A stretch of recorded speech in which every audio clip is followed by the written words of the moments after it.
So thank you very much for joining us today for the Back in Business Now What webinar. My name is Matt Ellis. I'm going to be hosting today's webinar and I'm passing you to various speakers throughout the next hour or so.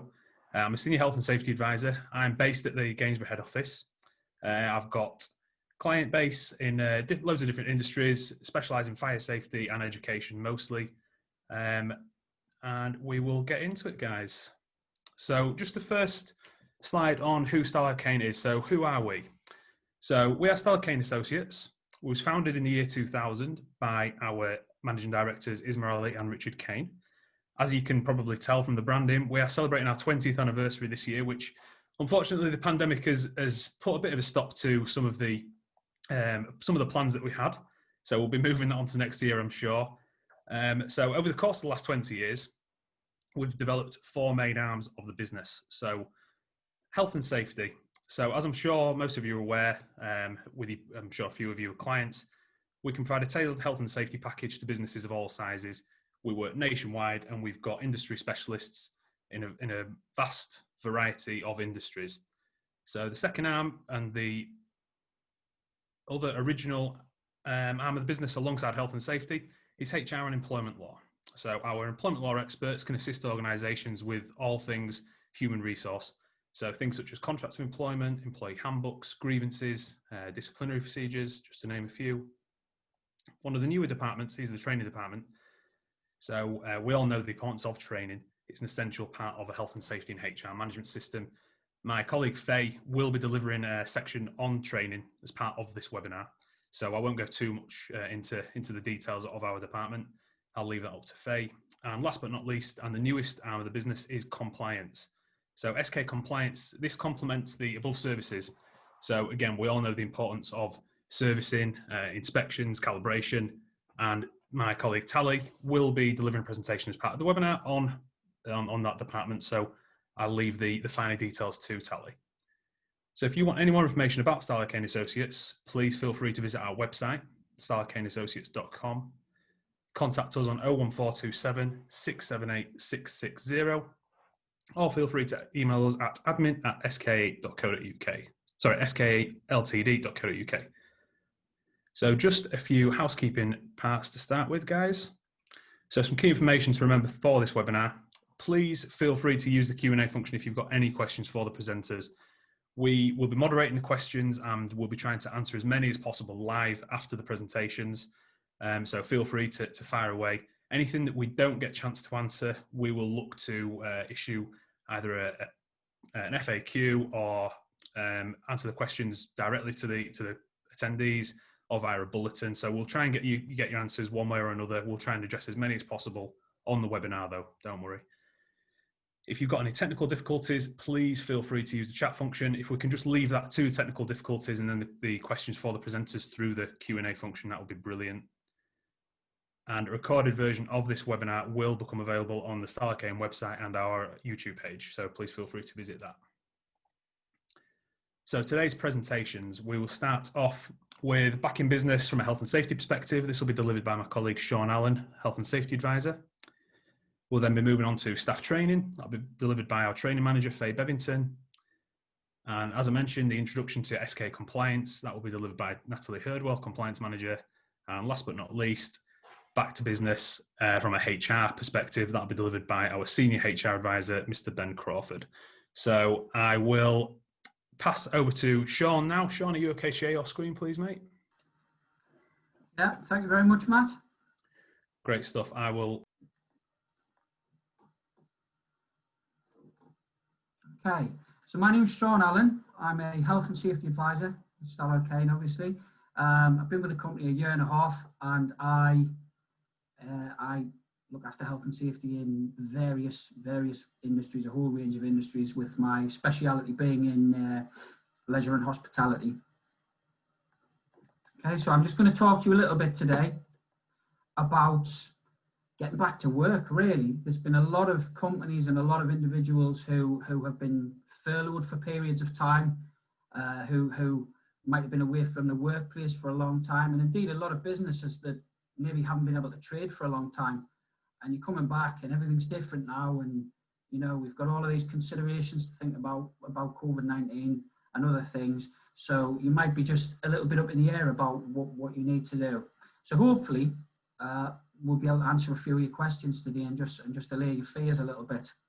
So one of the things that I'm going to talk about within my presentation, or within this webinar, we're going to look at questions like, have you considered your social distancing arrangements? Have you put the necessary arrangements in place to make sure that we are keeping people away from each other as much as possible, where necessary?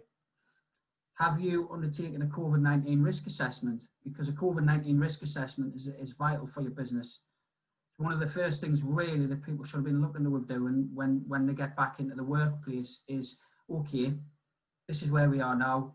Let's start putting a risk assessment together so we can have adequate control measures in place to keep our staff, and in some cases where necessary, our customers, as safe as we possibly can. If it's a retail or a hospitality industry or something like that, then you're going to have members of the public coming in, you're going to have contractors coming in.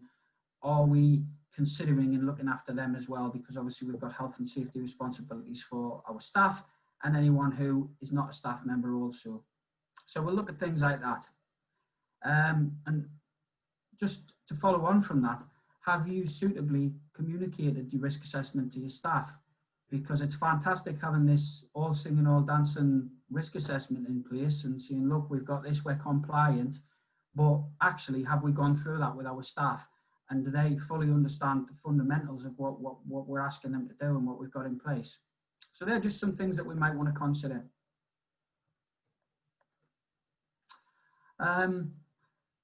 Just again, leading on from that really. So we've done this risk assessment.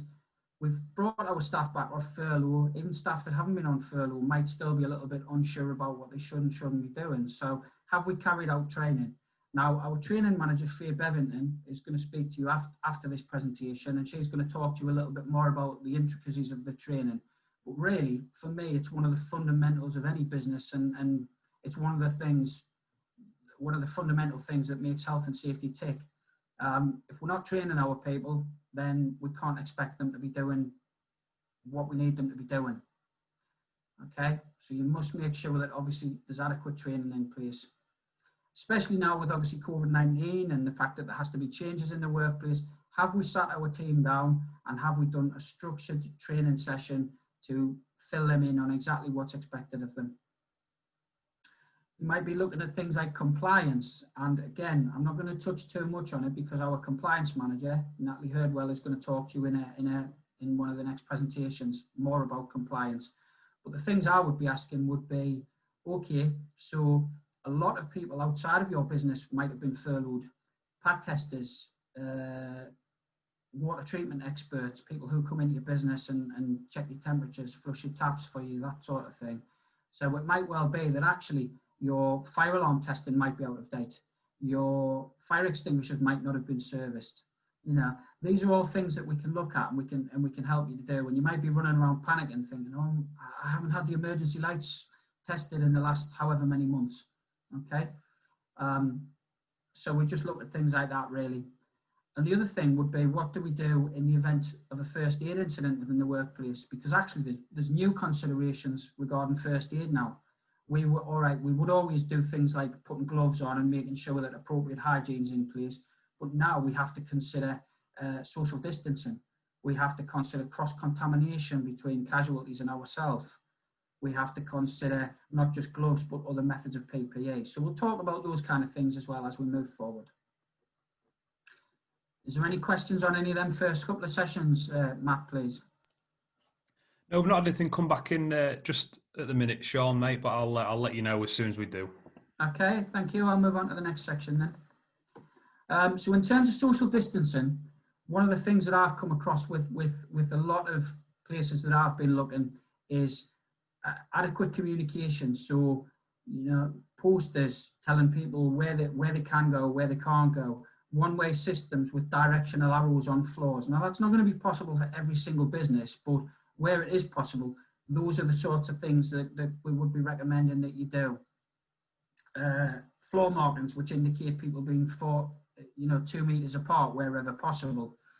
So what we have found in a lot of the hospitality industry is there will be, for example, in pubs, there might be an area of the bar where you go to order your drink, And then there might be another area of the bar right around the other end of the bar where you would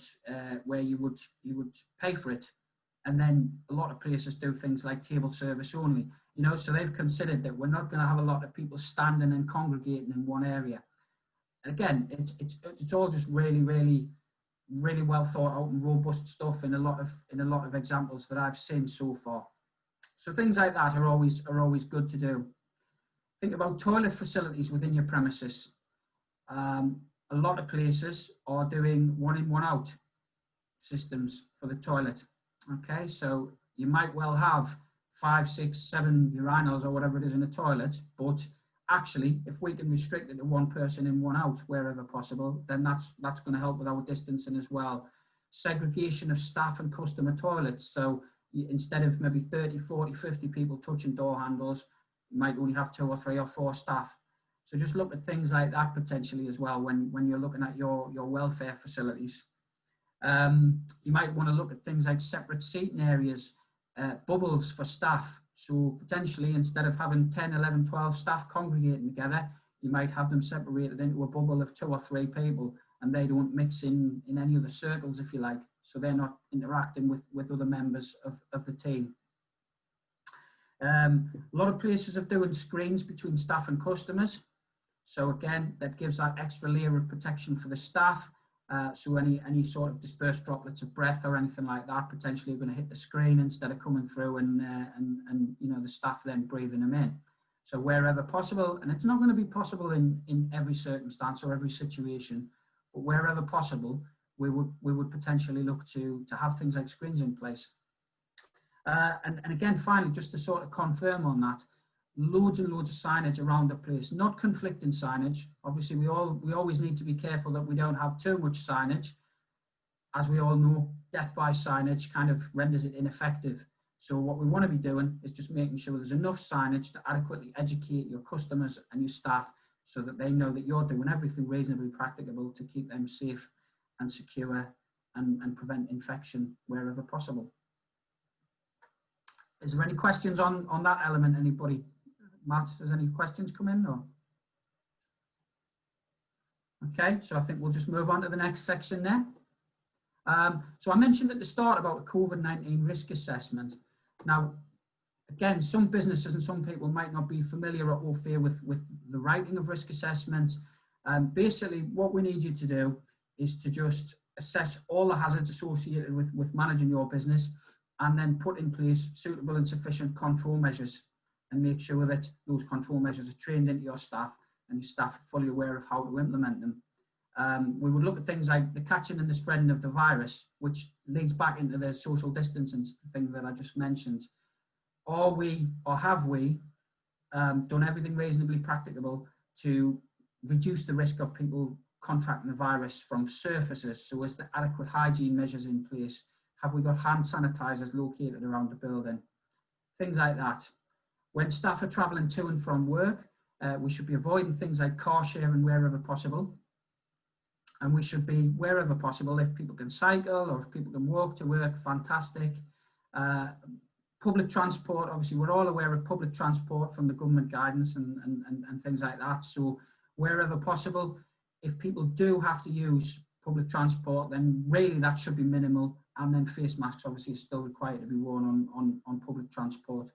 So the main thing I would take from that, if people have got their own cars and they can travel on their own, that's realistically what we should be looking to do as opposed to people car sharing. Okay, welfare facilities whilst at work. If you have got a staff room, you might want to look at things like staggered breaks. So instead of 20 or 30 staff members going in a staff room at the same time, you might have 3 or 4 or 5 staff members using the staff room at the same time. Okay, staggered ways to get to the staff room. So if you've got various different departments, then you don't want them all going down the same corridor to get to the staff room at the same time. It's really, really important, and there is a danger here that in trying to conform to the measures for COVID-19, which is vitally important, that we start to overlook things like the welfare regulations, you know, so people removing staff rooms from use altogether and removing the use of toilets and things like that. So whilst we want to get the COVID-19 bit right, it's vital that we don't then dig ourselves a hole by not conforming to other legislation. So just make sure, obviously, that you're looking at those kind of things as well. Okay, increased cleaning and hygiene, increased cleaning and hygiene frequency, sorry. So what we want to be doing here really is upping the ante a little bit on the cleaning and hygiene measures that we've already got in place.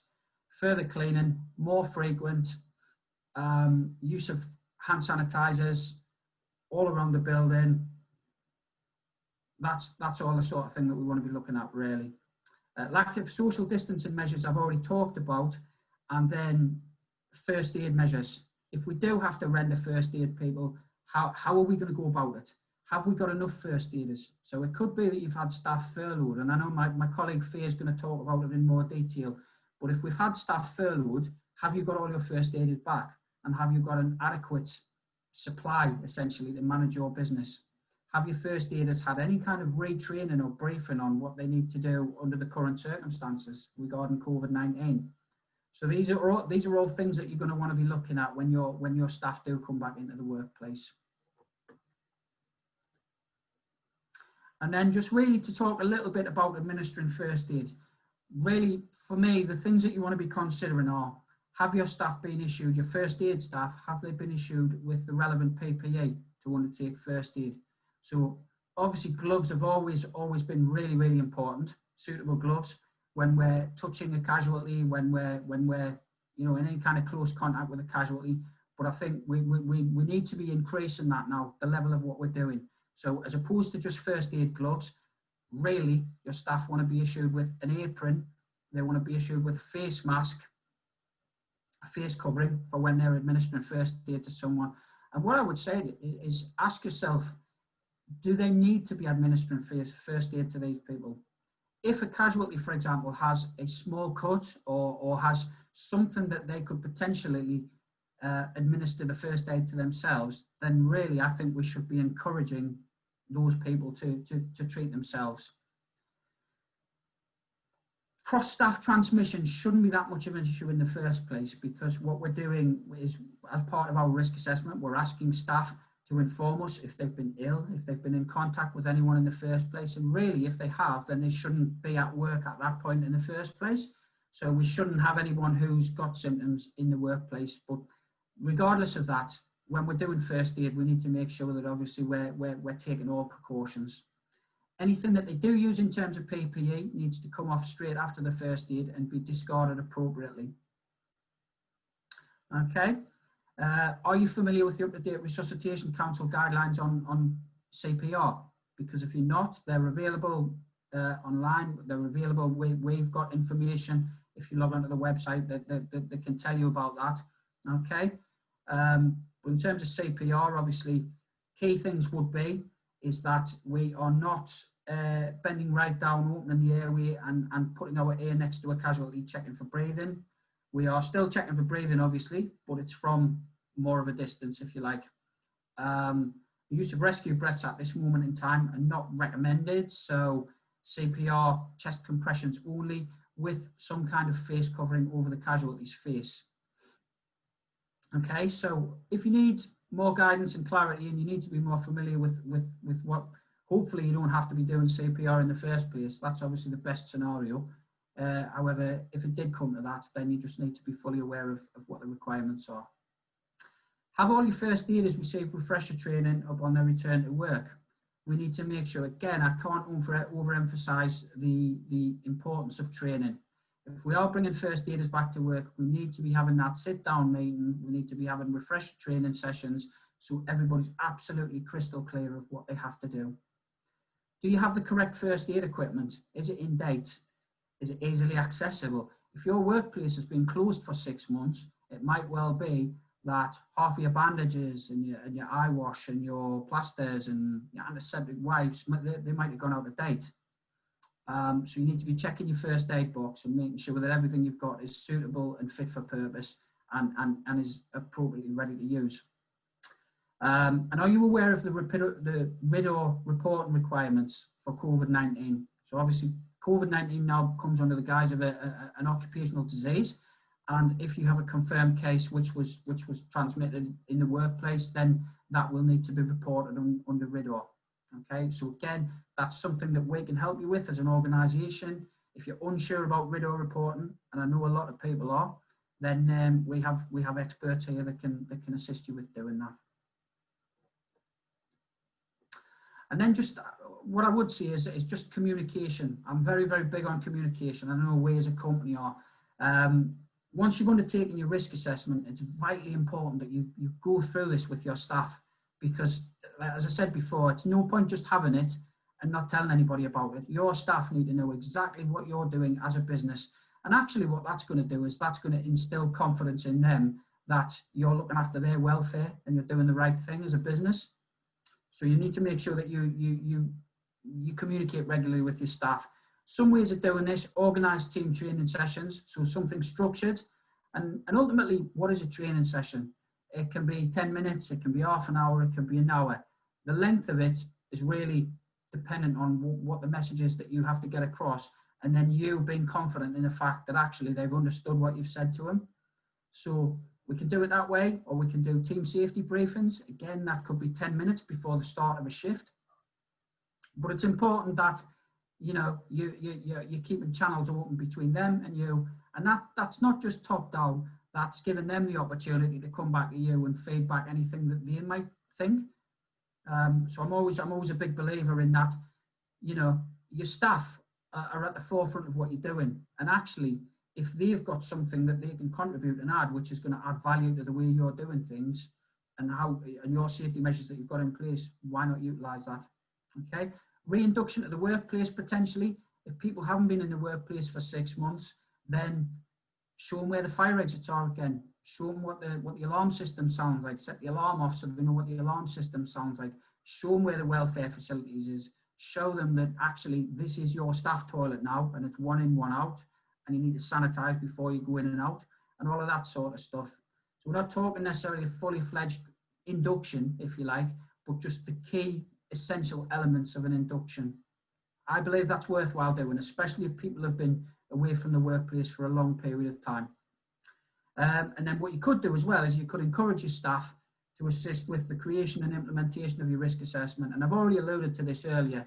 Use everybody's knowledge, use everybody's knowledge. And then what you get from that is you get buy-in from your staff. They feel part of it, they feel included, and actually it's going to assist with your staff morale and all of that sort of thing. Has anybody got any questions, Matt? Has anybody come with any questions on anything that I've discussed? Yeah, thanks, Sean. That was really interesting, mate. There's been a couple of questions. One of them was, I've got a staff member who's just informed us that they've tested positive. What should I do? Okay, so if you've got a staff member who's tested positive, then as per the government guidance, that person should then isolate and go into a period of self-isolation for the 14-day period. What I would say on top of that is, if you don't have a track and trace system in place, if you're not using that for whatever reason, then you need to be looking at who's been in close contact with that staff member. So actually, if they work in an office on their own and they're never near to anybody else and they're not around anybody else, and you've got your appropriate hand sanitizing in place and things like that, then the chance of any kind of cross-contamination to other people is really, really, really minimal. However, if they work in a room, a small compact office, and there's 14 or 15 other people in there, which there shouldn't be in these times anyway, really, then you might need to start looking at other staff members within that area and then going down the isolation route with them as well. I think you've just got to look at your risk assessment and off the back of that, really just follow your risk assessment, follow the government guidance, and if you feel that other people have been exposed, for want of a better word, then you go down the isolation route with them as well. That's what I would recommend. Yeah, absolutely. I mean, it should really be covered on suitable and sufficient risk assessments that you've got in place. Obviously, we've got template risk assessments for a number of industries that are based off the guidance. So if you've got any questions or need an up-to-date template, then please let us know and we can issue you with that. They are free to download. So if there's any non-clients that need any assistance as well or need any templates, then again, that applies to you guys as well. It probably is worth just mentioning that close contact has been defined by the government. So it would be anyone within 2 meters of one another for 15 minutes or more. anyone within a metre of another person. I think that is for 1 minute, the 1 metre rule.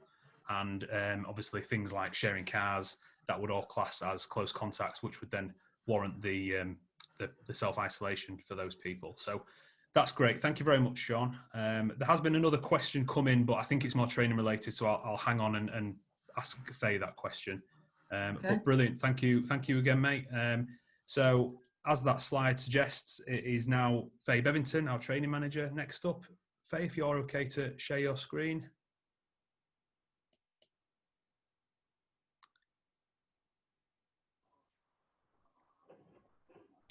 That's great. Thanks, Faye. Lovely. Can everybody see everything? Yeah, looking good. Thank you. Great. Okay, guys, I'm Faye Bevington. I'm the training manager here at Stallard Kane. I've been with the business for 3 years, but I've actually worked within adult education for the last 15. So I'm just going to talk to you a little bit today about the importance of training and how that looks now we're actually back in, an office environment.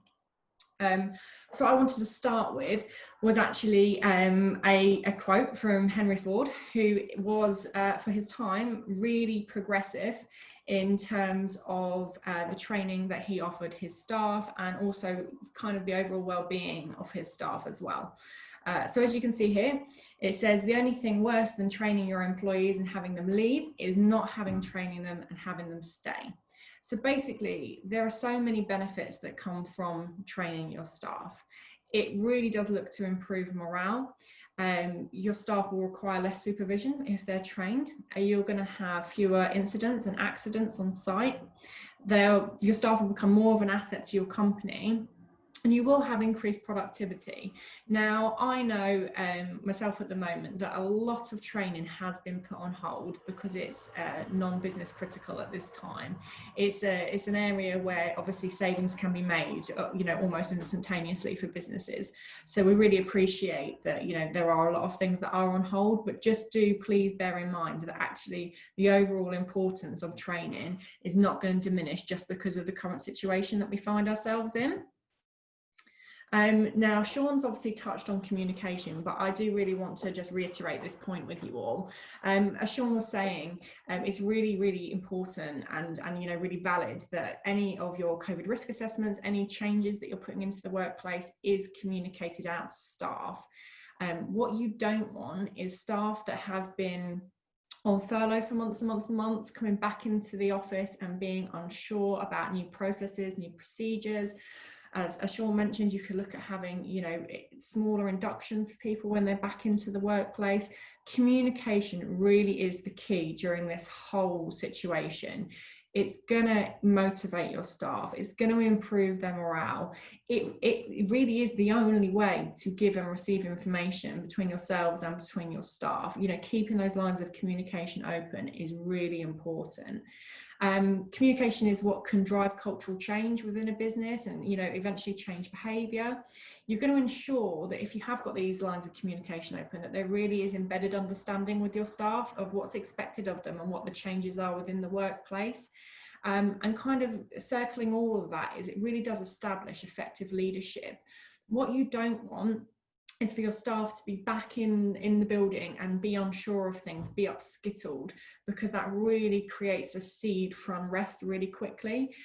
So any issues that you think you might have in regards to training, for example, so if you're putting a hold on all training, unless it's business critical, communicate that out to your staff. You may have had staff that was due to attend courses over the last few months that have obviously been cancelled, and just explain to everybody that right now, unless it's business critical, it's not going to happen, and we'll take a view in a few months' time. But always tackle things head on in terms of communication. Don't allow things to kind of go unsaid or for people to be second guessing the management, because it just leads to unrest within the workplace.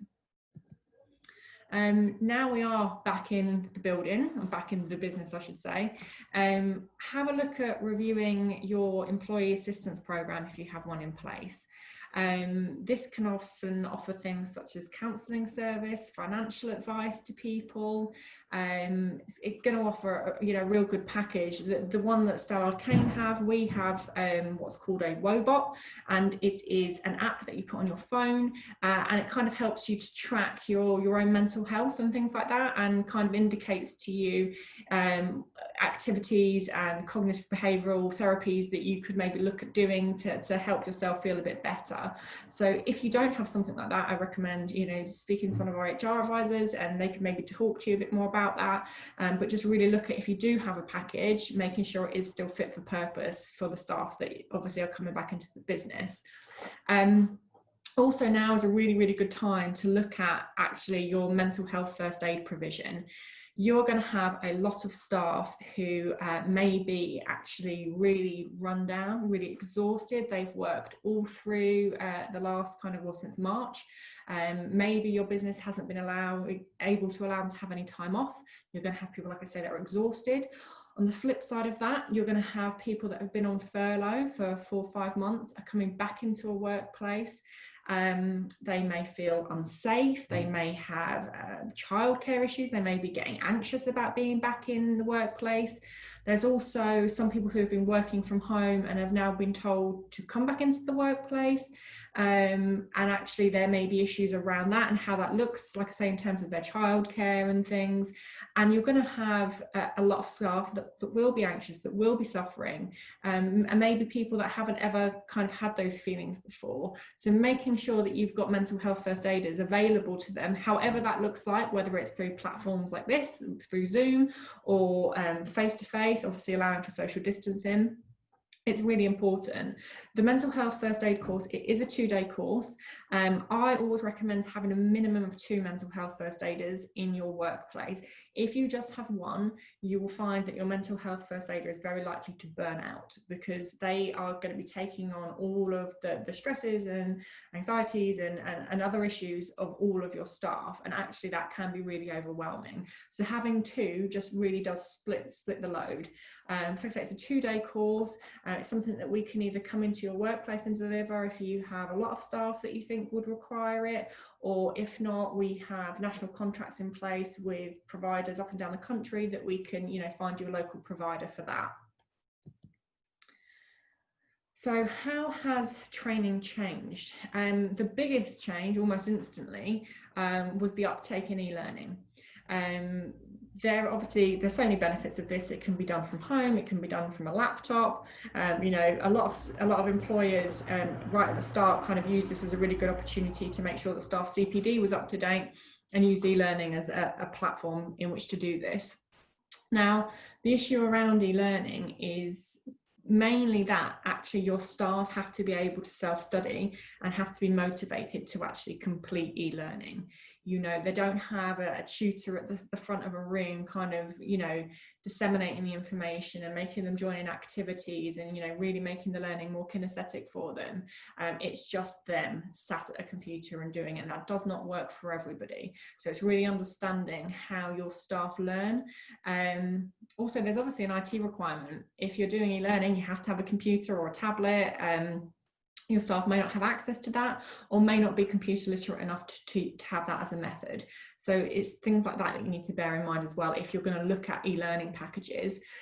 Also, it's worth noting here that some awarding bodies will not allow this as a method of delivery because they do not find it engaging enough. So if you're in any doubt, just ring and speak to me. I'll be happy to advise you on this in more detail. Virtual learning is something that we at Stella Arcane picked up straight away. Our awarding bodies such as UCATA and IOSH allowed us to deliver in this method. So what that meant was that people would log into a Zoom, much like you are now, except for on much smaller numbers. So we'd have kind of 10 people in a classroom with a tutor, and the tutor would be able to interact with all of the people in the class, and also the people in the class could interact with each other. So it really was taking that classroom environment and putting it onto a virtual platform, which did work really well. Again, you do have the IT requirements there, and if people aren't au fait with technology, they may struggle to use it. Now, blended learning is something that we're seeing more of now, kind of coming out of the height of lockdown. So this is a mixture of your virtual learning, your e-learning, and your face-to-face. A really good example of this is actually your PASMA mobile towers training. Now it can be delivered so that you log in, you have an online tutor, you log in for a couple of hours, then you go away, do some self-study, you email in some assessments and exams to the tutor, and then on another day you come into the test centre and you actually just do the practical. So you're cutting down the contact time with other people. So face-to-face learning is still taking place. There are some courses that really require that hands-on practical element of it. For example, like I've just mentioned, your PASMA, if you're putting up a tower, you really need to have hands-on experience of how you're going to do that. First aid, that is looking at becoming more of a blended approach. We're doing all of the theory virtually and then just coming into a classroom and just doing the practical. But again, you need to know, that practical element, you need to really feel how hard you need to do a chest compression, how you're putting a bandage on, things like that. You can't take that practical element away. But what has happened is we're looking at an overall reduction of class sizes. So for example, here at Stallard Kane, we are looking at, well, we have now found an alternative venue which is much larger than ours, so it allows us to have social distancing in place and actually still keep to our kind of original class levels, but obviously adhering to all of the guidelines, because our training room here was just not suitable. And if we're coming onto site to deliver training, what I'd need to speak to you about before booking anything, because I need room dimensions, how the room's set up, and the number of staff that you're looking at training. And then I can actually look at, let's say you might have 10 people, but actually your room will only allow us to have 5. So we may look at having to split that, or yourselves looking at hiring an alternative venue. But that's something that we will discuss in the process of talking about training on your site. Sean did touch on this, looking at, are your mandatory training levels correct? You may have first aiders or fire wardens or any real kind of specific training qualifications that are needed. So if you're in construction, you might have, your site workers with your SMSTS or your lift supervisor, things like that. Anything that is, needed to carry out works or mandatory training requirement, you need to look at whether or not your levels are still correct. Not just with staff being on furlough, but actually looking at split shift patterns, the way in which the building is now managed. It might be that actually you've got more staff in one area than another, the split's not the same. So you really need to look at that, and obviously any help that I can give you, please give me a call and I'll be happy to go through that with you. Now, expired training qualifications, unfortunately, all of the awarding bodies did not get together and make a unilateral decision on what would happen to certain training qualifications. So some awarding bodies gave 3 months grace, some gave 6. Some would allow you to do an e-learning course, some still want you to go into a classroom. So in terms of any qualifications that you have that may have expired, the best piece of advice I can give you is either check with your awarding body or alternatively just give me a call, and I can go through it with you on an individual basis, because I can't sit here and say it's this for everything, because it isn't. Every single one is different. So that's everything from me. Matt, have we had any questions come through?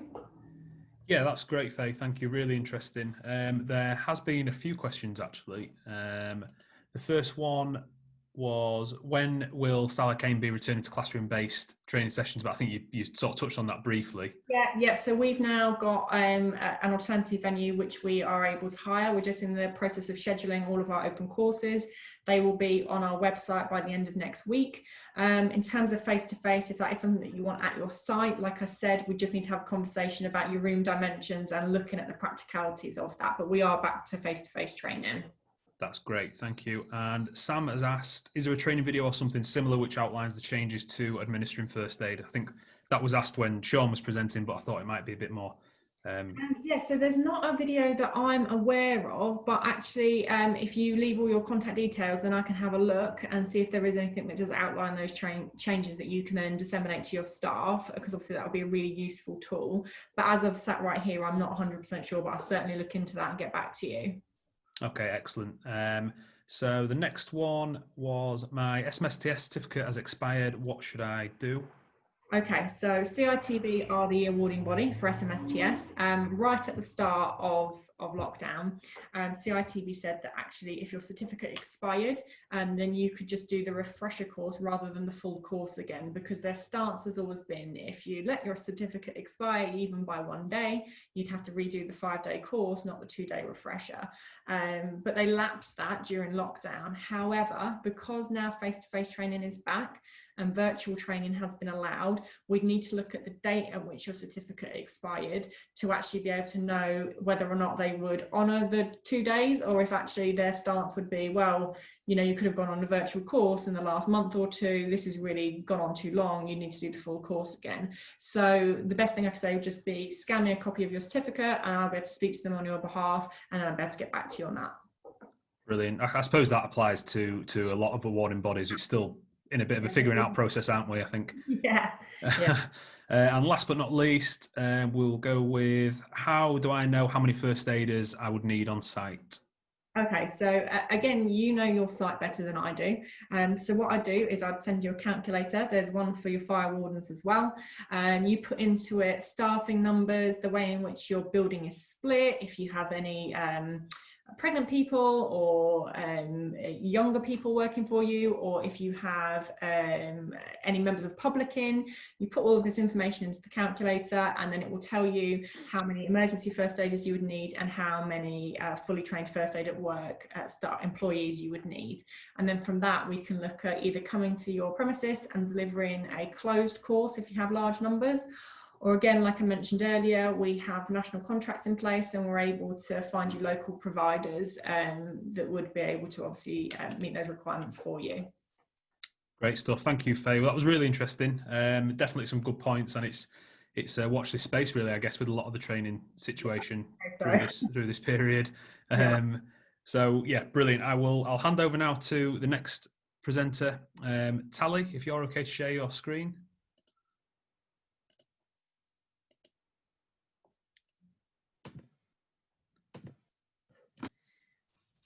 There we go. Good morning, everyone. Okay, well, welcome again to the webinar. My name's Natalie Herdwell. I'm the compliance manager here at Salad Cane. And what I'm going to talk to you today is kind of give you a rough introduction to SK Compliance, where it's a new service, so this might be some new information to you all. Go through some of the kind of key elements that you might need to be thinking about now that you're getting back into the workplace, and show you how we can help.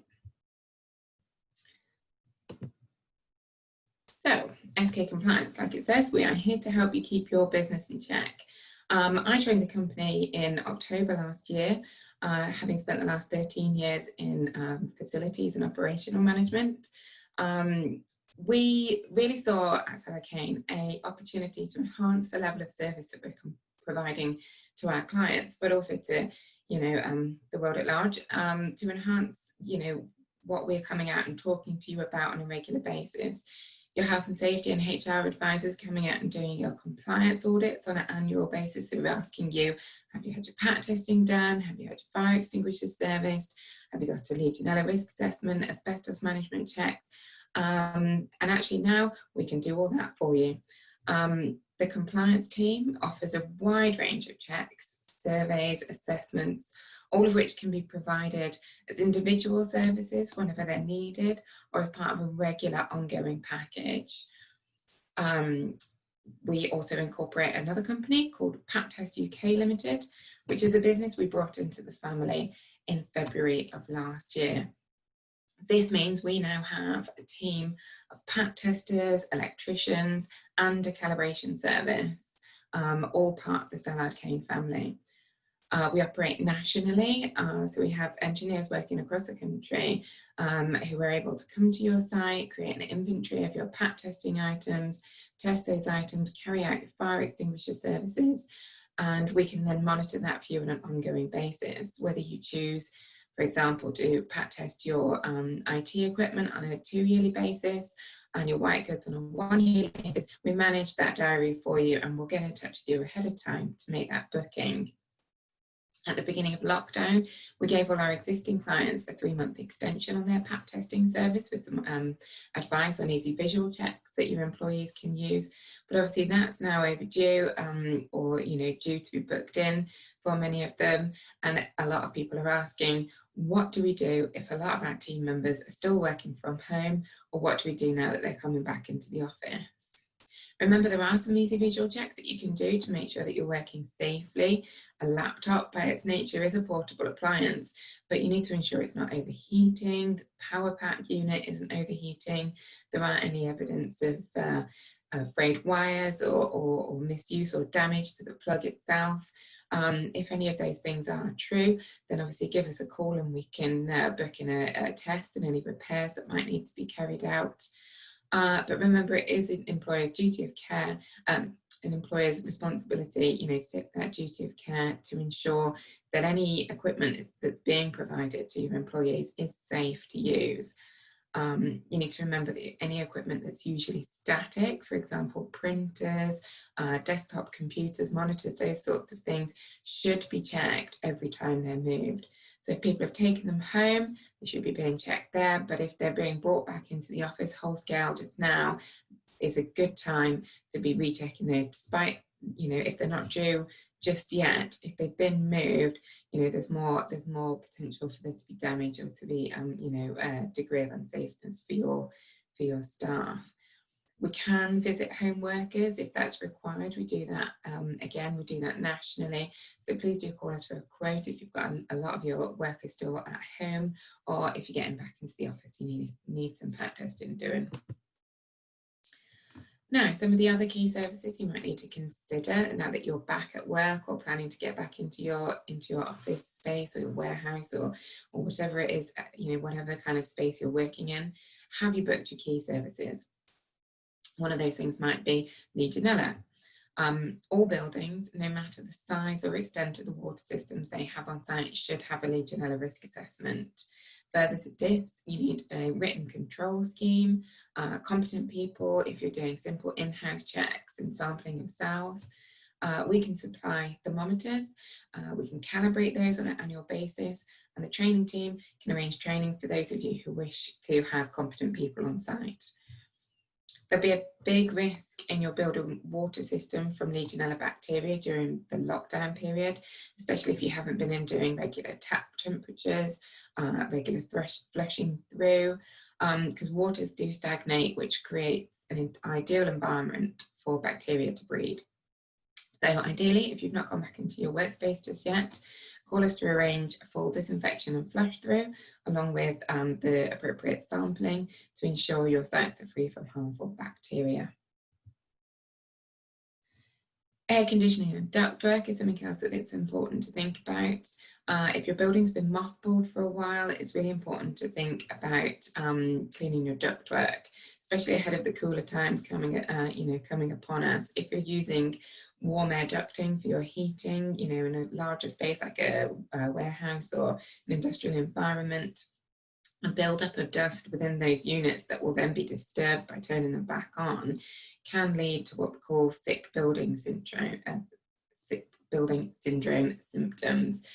These shouldn't be confused with COVID-19 symptoms, but they are similarly, people with a cough, with irritation on the chest, itchy eyes, sore throat, that sort of thing. So really important before you start using those things to arrange for a full clean down.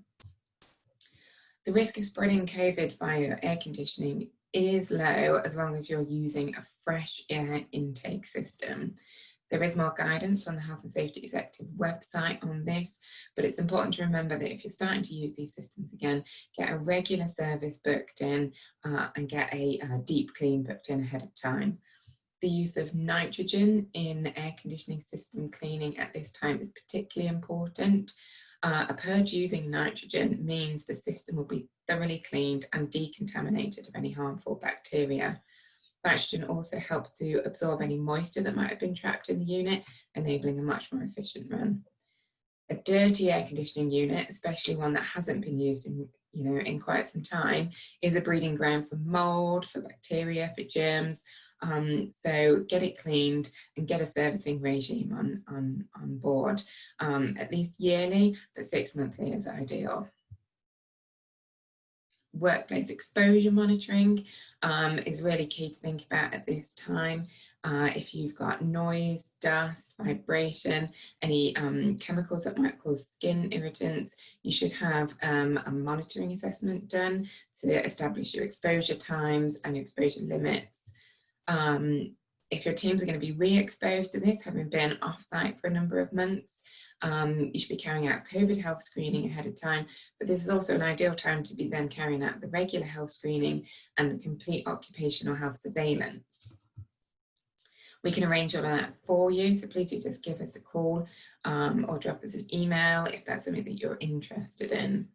Many people have, made some changes to themselves whilst they've been off, been off for some time. You might need to revisit face fit testing if people have decided on a different facial hair whilst they've been away. Again, give us a call and we can advise. Something else to consider is fire door audits. Article 17 of the Regulatory Reform Fire Safety Order makes it a legal requirement to ensure that all of your fire resisting doors and escape doors are both correctly installed and adequately maintained in order for them to be rendered fit for purpose. Now's a great time to check around your building, especially if you've been away for a number of months. And this is something that you should be doing on a regular basis. But call us for a quote and we will arrange for one of our regulated, competent people to come and complete a full fire door audit, along with making any recommendations for remedial work that might need to be carried out. It's not always easy to just, see whilst you're looking at it, but door seals can perish, hinges are subject to wear and tear, batteries on hold open devices wear out and need replacing. Don't leave this to chance. Ensure you and your teams are going to be safe in the event of a fire. Leading on from that, obviously your fire extinguishers need to be checked on a regular basis. You should be carrying out regular visual checks to make sure the gauge is reading correctly, that there's no visible signs of corrosion, damage, misuse, the unit is in the correct position. Your fire risk assessment will help to inform you should be doing what kind of extinguishers you need and where. So again, give us a call if you need a fire risk assessment. That's something that our in-house consultants can come to your site and do, or if you need to review this due to any differences in your working practices.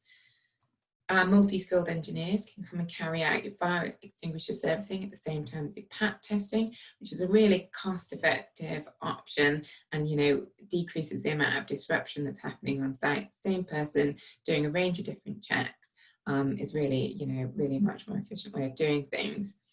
Do also bear in mind that extinguishers have a shelf life and it can often be more cost-effective to replace these rather than carrying out a major service. We can provide either option for you. So please do give us a call, but have a look at the age of your unit. If you're aware of when they were initially installed, for example, that will really help us to mitigate any nasty surprises when we're on site. Something else, especially if you've not been in your building for a little while, is making sure you're doing your emergency light checks. Every year they must be drained down fully, which is often a 3-hour test, but testing monthly should be being done in-house. We can give you a template for recording this, and then you can just let us know if any failures occur or if there's any remedial work that you might need us to carry out. We can test your emergency lights at the same time as carrying out your fire alarm system maintenance, again, keeping disruption to a minimum. It's really important to check that your batteries are still fully recharging, particularly after a full drain down test, but we can arrange for a partial drain down or advise on your monthly test just to make sure that your batteries are recharging properly. As I mentioned before, we now have also a calibration unit ready to take care of any equipment that you might have in your business, from multifunction testers, sound level meters, thermometers, scales, torque wrenches. If it needs calibrating, do give us a call. We can provide you with a full price list and any advice regarding repairs or replacement items as well. Your items can be dropped off at our centre in Gainsborough. We run a regular collection via a driver who goes around the Yorkshire, Lincolnshire and Humber region every week, or we use a courier service, so you can send everything in and it can be couriered back to you. Again, do give us a call if you need any more information on this. As I mentioned before, also we offer a package of these items. So if you want to make, your key items such as these gold, silver or bronze packages, something that we can take on board for you. We can book them in for you in advance, make sure that everything's being regularly tested. We can roll that all into a package, spread that cost over 12 months by direct debit, or bill you individually for the services, whichever you provide. Same goes for the assessments, stuff like your fire risk assessments, your Legionella risk assessment, your workplace exposure monitoring that I've already mentioned, and also your various types of asbestos survey, whether that's your overall asbestos management survey or anything to, if you need one ahead of any repairs or demolition, we can also arrange that. One of the other great benefits that we offer is via our members area. We create you an e-logbook, somewhere where you can keep all of your records, all of your certificates and servicing records, whether it's stuff that you're doing in-house, like your tap temperatures, your emergency light checks, your weekly fire alarm tests, that can all be housed online, but also the main certificates and servicing records that we're doing for you. Just helps a bit when your health and safety advisor comes to you for your compliance audit. You don't need to find where all the various pieces of paper have gone. Just keep it all in one, central location. We'll also build you a compliance calendar, which gives you an overview of the whole year of all the things that you're required to do and everything that needs to be carried out. Give you automatic reminders when things are due, and we'll contact you to book in those services. So like I say, if there are any questions, I'm happy to take those now, but please do feel free to give us a call or have a look on the website if there's any more information you require. Thanks, Tally. That's really interesting. It's definitely been something that the clients that I visited have taken a keen interest to. I think the thought of having everything tied into one company has been really beneficial for some clients for sure. And I know the consultants are all clued up on the offerings that SK Compliance can provide, and will also be bringing leaflets, industry-specific leaflets to visits to obviously give you a full understanding of what can be offered. We have got a couple of questions, Tal, if that's okay. Absolutely. The first one: what are your engineers doing to achieve COVID secure measures and social distancing, etc.? Okay, yeah. So we've got a COVID-19 risk assessment, obviously, for our business and that we can send across to any clients that we're going to. It's been signed off by all the engineers and all our selected sort of trusted partners. All the engineers carry masks, gloves, sanitizing gel and wipes, and we're happy to fill out any COVID-19 health assessments prior to attending site. If you do have a concern, obviously give us a call and we can discuss, but there are options to attend site out of hours or when you've got the least amount of staff in, if that's what you prefer. Great stuff, thank you. And next one was, if our air conditioning is only able to recirculate air, are we allowed to use it? So you should be ensuring that there's always an adequate supply of fresh air in your ventilation at all times. Fresh air supply units can often be retrofitted to recirculate units, but it kind of depends on the situation within the building, and it's not always the cheapest option. There is more advice and guidance available on the HSE website, or you can get in touch and we'll give you further advice and things. But ideally, air conditioning systems should all be being switched over to the fresh air intake. Great stuff. I did think it was a really interesting point actually that you made regarding the symptoms that could be shown from not cleaning the air conditioning properly. So obviously you don't want to get them confused with COVID-19 symptoms if you've got a full workforce that you think is showing COVID-19 Yeah, no, symptoms, indeed. that could be problematic. And finally, straight to the point, someone's asked, how much does this all cost? Well, that's a very good question, and I know something that everyone's going to be keen to know. We're trying to make it as most cost effective as possible, like I say, through the use of multi-skilled engineers, but it all really depends on the quantity of items that you've got on your site, the number of sites you have, the location, any kind of access issues that there might be. But just remember, if you want to build that package into, build all the services into one package and spread the cost over a year rather than having, lots of individual bills, we can absolutely arrange that and put that on a monthly direct debit. The best thing to do is give us a call with an idea of all the quantities that you've got, the number of items for PAT testing, the number of emergency light units you've got, how many fire extinguishers you have, all that sort of thing. And we can either arrange a site survey or we can talk through that on the phone or via email and build you up that cost. Excellent. Well, thank you very much again, Tali. That's been really useful. My pleasure. And next up is Ben Crawford. If you're okay to share your screen, please, mate.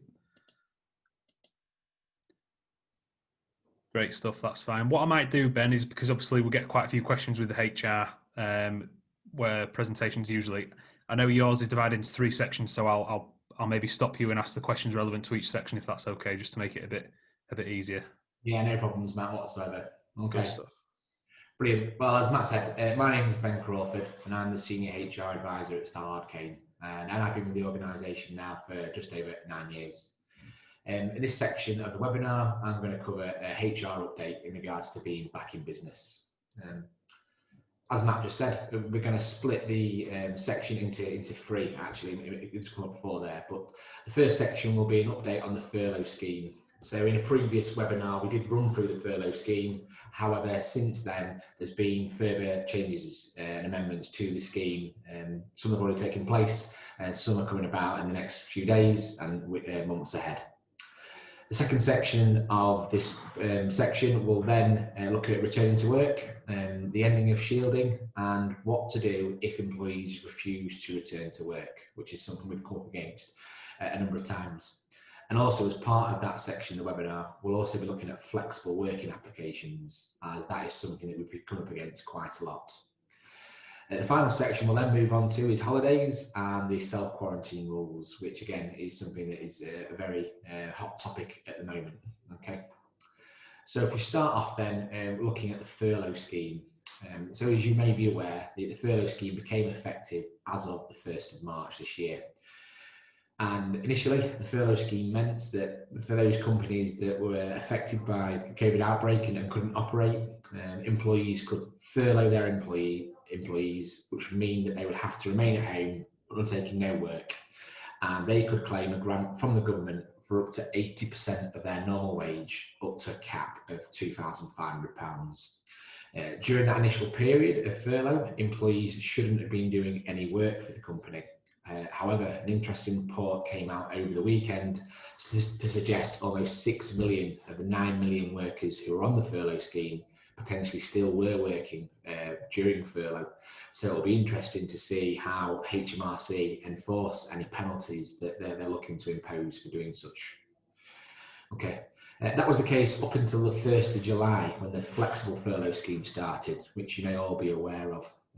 Under the flexible furlough scheme, this allowed companies to bring employees back to work hours for the hours of work they had available. So some companies couldn't accommodate a full return to work, but there may be a partial return to work, which means that employees could have returned to work and the company would have paid them for the hours they worked.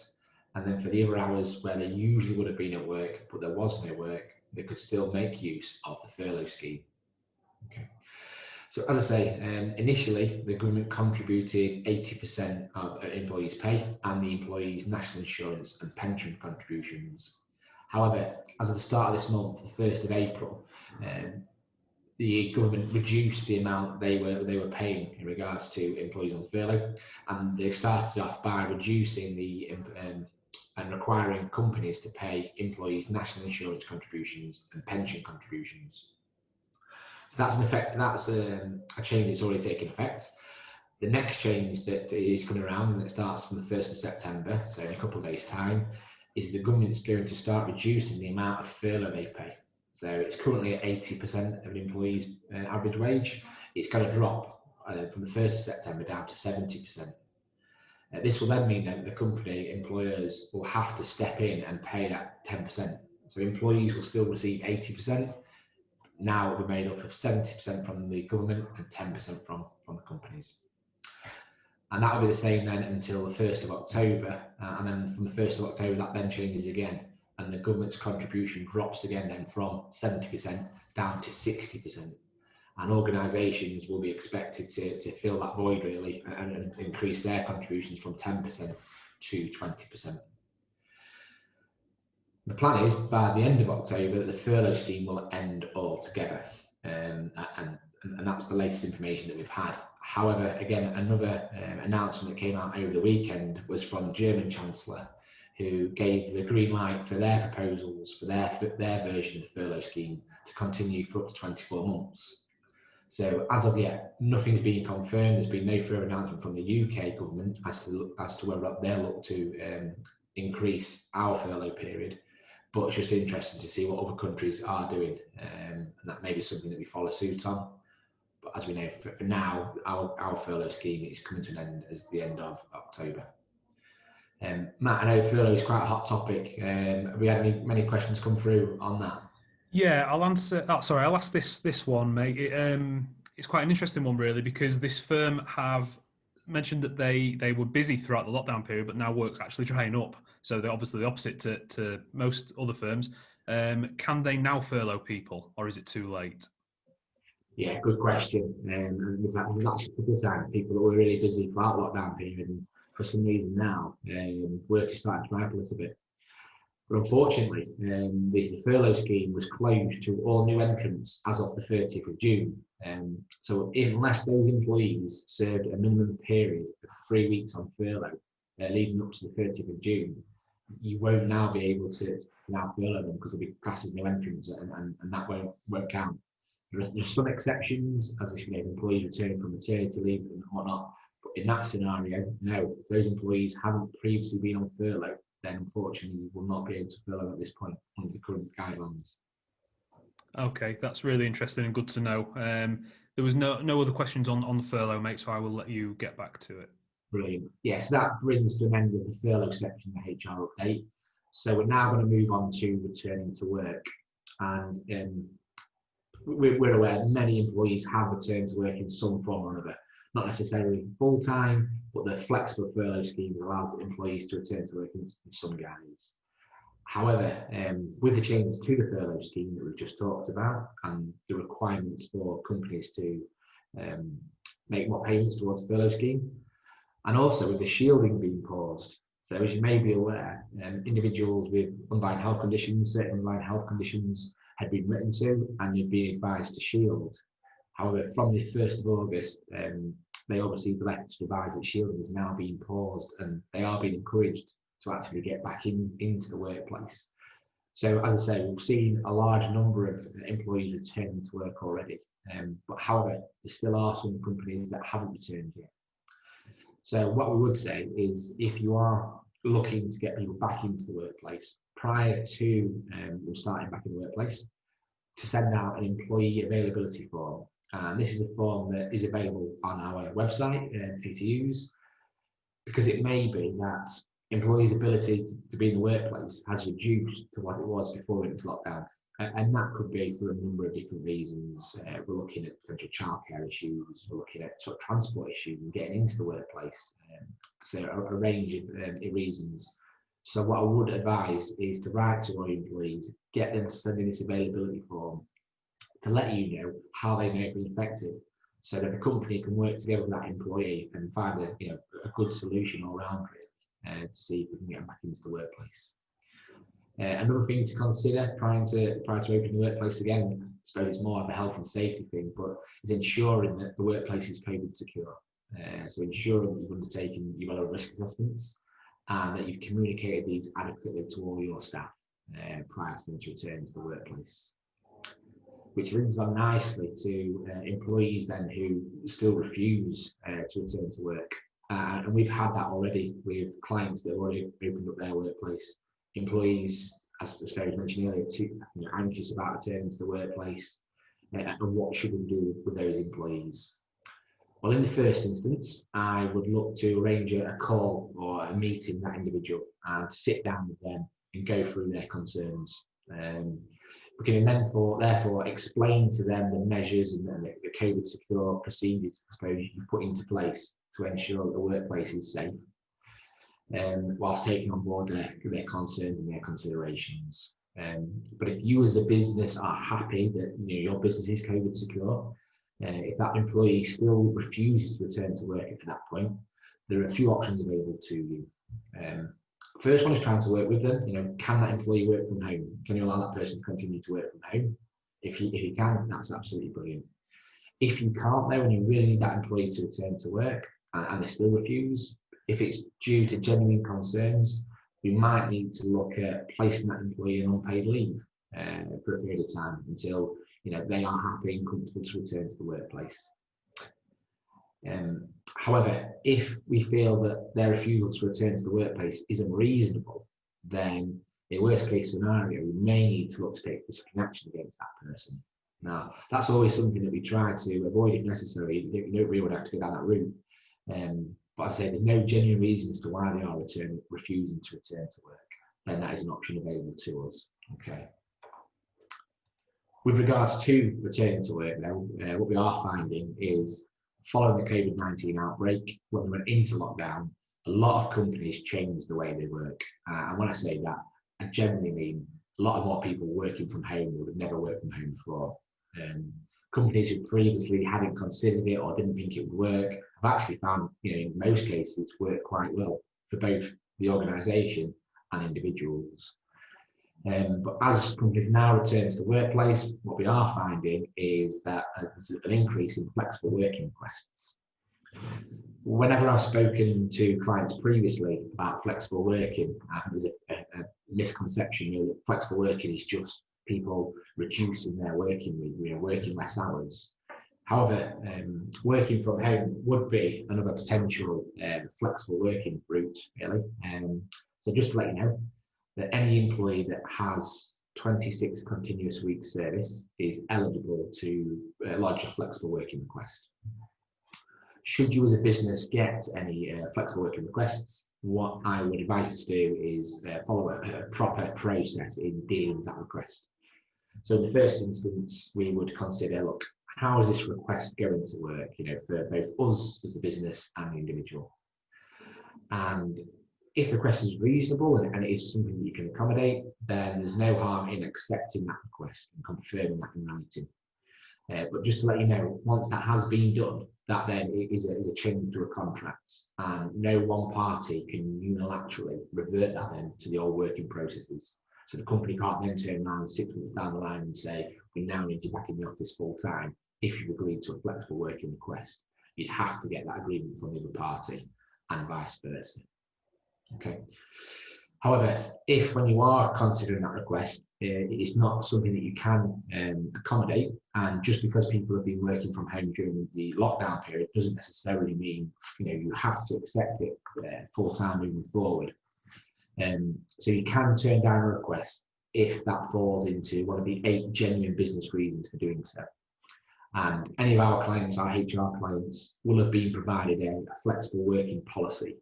So, and the 8 genuine business reasons are contained within that policy. So if you're going through a process and you can't accommodate a request, as long as it fits in one of those 8 genuine business reasons, you're absolutely fine to turn that request down. When you are given a decision in regards to flexible working, an employee, if it's not agreed, will have the right to appeal that decision. So then it should be invited into an appeal meeting and go through the process again. However, once a decision is given at that point, an employee can only make one flexible working request every 12 months. So there's no further right to appeal after that point, and that employee can't then lodge a further flexible working request until the following year.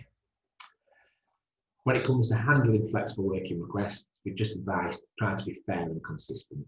Now, Each case is always dealt with the same merits, and I've had the question before, a lot of people want to work from home from Friday. I can't have them working from home from Friday, and that's absolutely fine. If it just because you allow one person doesn't mean you have to allow everybody, but try to be fair and consistent in how you deal with those flexible working requests.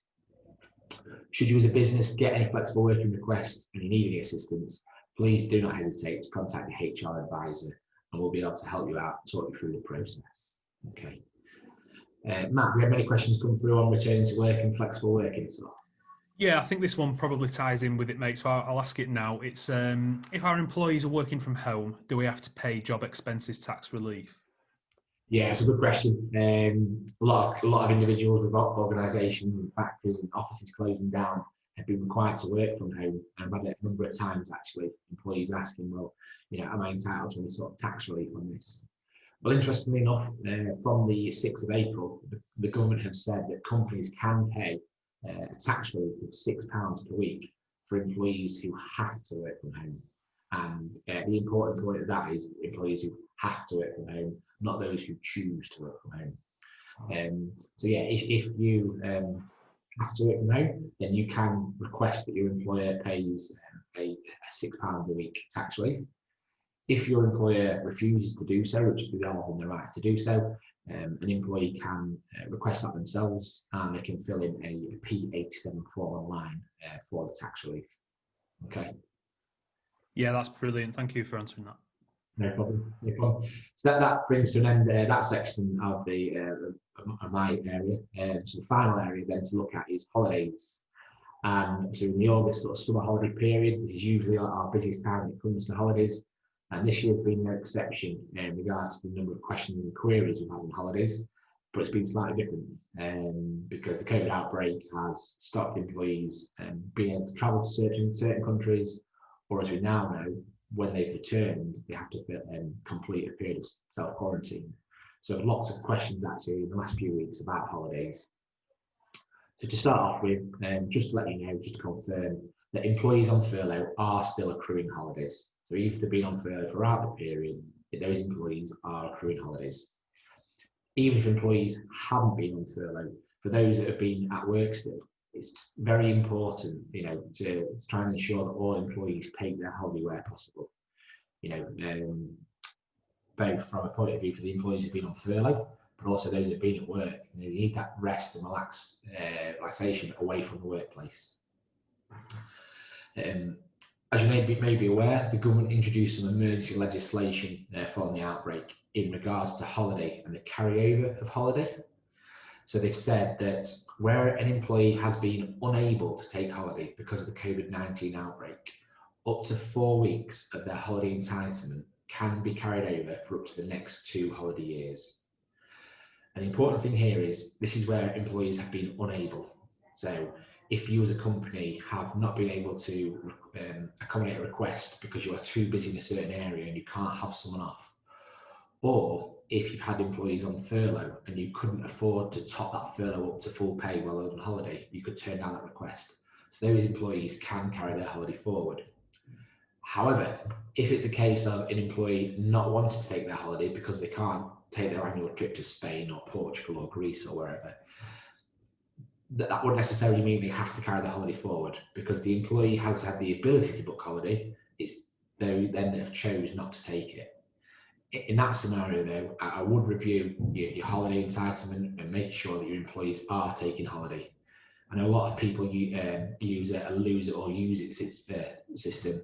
However, I would still encourage your employees to take that break because it is needed. It's been a very busy time for everyone, I can imagine. When it comes to that, you as the employer can enforce employees to take holiday. So let's say you've got employees on furlough, you've got employees at work, and you want them to take 1 week's holiday. You as a company can do that as long as you give double the amount of notice as the required amount of holiday. So using the example I just said then, Matt, of 1 week, if we wanted you to take 1 week's holiday, as long as we gave you 2 weeks notice that we wanted you to take 1 week's holiday, we can do that.